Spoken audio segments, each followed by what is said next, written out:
میرے پیارے آقا صلی اللہ علیہ وسلم کے پیارے دیوانوں، اولیاء اللہ سے رشتہ جوڑنا، یہ اس رشتہ جوڑنے والے کا فائدہ ہے، ہمارا فائدہ ہے، کیونکہ قرآن نے کہا یا ایھا الذین آمنوا اتقوا اللہ وکونوا مع الصادقین، اے ایمان والو اللہ سے ڈرو اور سچوں کے ساتھ ہو جاؤ، صادقین کے ساتھ ہو جاؤ۔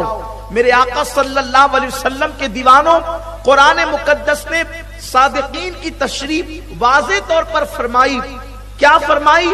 انعم اللہ علیہم من النبیین والصدیقین والشہداء والصالحین، کہ وہ لوگ جو سچے ہیں، انعام یافتہ ہیں، وہ انبیاء کی جماعت ہیں، صدیقین کی جماعت ہیں، شہداء کی جماعت ہیں، صالحین اور اولیاء کی جماعت ہیں۔ قرآن مقدس میں الگ الگ مقام پر اللہ نے ولیوں کی عظمت بیان فرمائی۔ کہیں پر اصحاب کہف کا تذکرہ کیا اور اصحاب کہف کی عظمت کو بیان کیا، بلکہ میرے رب نے وہ کتا جو ولیوں کی چوکھٹ پر وفا کے ساتھ بیٹھ گیا، رب نے اس کے بھی جنتی ہونے کا اعلان کر دیا۔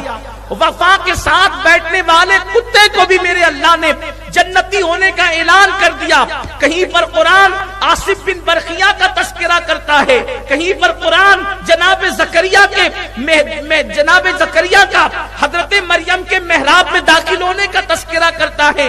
یہ روایتیں میں اس لیے نہیں پڑھنا چاہتا، اس لیے کہ آپ بار بار مجھ سے سن چکے ہیں۔ حضرت زکریا محراب مریم میں داخل ہوئے، رب کی بارگاہ میں دعا کی، حضرت آصف بن برقیہ کا تذکرہ آپ مجھ سے سن چکے ہیں۔ تو اولیاء اللہ کی کرامتیں، ان کی نگاہیں، ان کی طاقت، ان کی قوت اللہ نے قرآن میں بیان فرمائی۔ خود بخاری شریف اٹھا کر کے دیکھیں تو جناب زریج جو بنی اسرائیل کے اولیاء میں سے ایک ولی تھے، انہوں نے چند دن کے بچے کی کوکھ میں انگلی رکھی تو اس سے آپ نے کلام کروایا اور اس نے بات کی، اور اس کرامت کا ذکر مصطفیٰ جان رحمت نے فرمایا، اللہ کے رسول نے۔ اور بخاری شریف میں وہ حدیث پاک آئی۔ اسی طریقے سے اور بھی روایتیں موجود ہیں، لیکن اس کی طرف نہیں جاتا۔ میں چند روایتیں اس امت کے حوالے سے پڑھنا چاہتا ہوں۔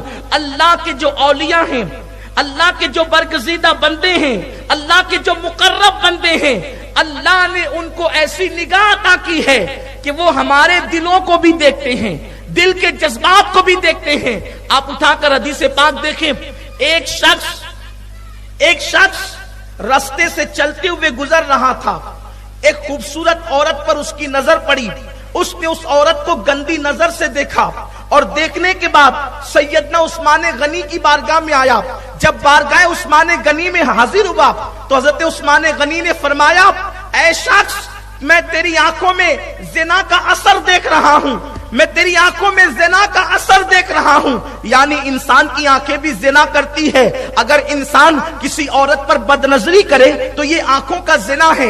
سیدنا عثمان غنی نے اس عورت کو گھورنے والے اور گندی نظر سے دیکھنے والے شخص کو کہا، کیا بات ہے؟ میں تیری آنکھوں میں زنا کا اثر دیکھ رہا ہوں۔ وہ شخص کہنے لگا، کیا اب بھی وہی آتی ہے؟ اللہ کے نبی مصطفیٰ جان رحمت صلی اللہ علیہ وسلم تو پردہ فرما چکے، وحی کا سلسلہ تو ختم ہو چکا، کیا آپ پر اب بھی وحی آتی ہے؟ عثمان غنی فرماتے، نہیں، مصطفیٰ جان رحمت پر وحی تو ختم ہو چکی ہے، مجھ پر وحی نہیں آتی، مگر اللہ نے مجھے دل میں وہ نگاہ عطا فرمائی ہے کہ میں تیری آنکھوں کے اندر زنا کا اثر دیکھ رہا ہوں۔